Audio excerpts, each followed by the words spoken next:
श्री स्वामी समर्थ. बघा, सगळ्यात मोठा जो प्रश्न आहे तो विवाहाचा आहे. मग ते मुलं असो, मुली असो, कोणी असो. तर मग आपल्याला काय, हा व्हिडिओ नक्की पूर्ण पाहायचा आहे, तुमच्या खूप फायद्याचा आहे. आणि काय करायचं, आपल्याला कुठल्याही जवळच्या श्री स्वामी समर्थ सेवा केंद्रामध्ये जायचं आणि तिथे विवाह नोंदणी विभाग असते.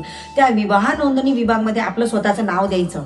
स्वतःचं नाव दिल्याच्या नंतर जेव्हा मुला मुलींची तिथे मुलाखत होते आणि तुमची मुलाखत झाल्याच्या नंतर नक्कीच तुम्हाला तिथे तुमच्या जी मनपसंत जोडीदार तुमच्या कास्टचाच मिळते असं काही नाहीये. तुम्ही जसं मनात म्हटलं तसं तुम्हाला तशा प्रकारे भेटते. तुम्हाला जर स्वामी सेवेकरी पाहिजे असेल किंवा काही जसं तुम्हाला पाहिजे असेल तसं मिळते.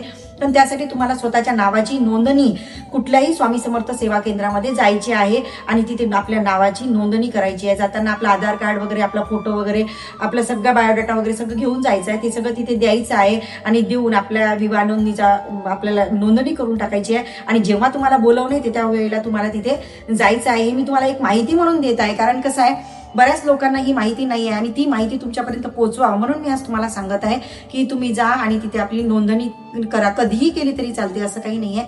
व्हिडिओज आवडल्यास लाईक करा, शेअर करा आणि कमेंट बॉक्समध्ये श्री स्वामी समर्थ लिहायला विसरू नका. श्री स्वामी समर्थ.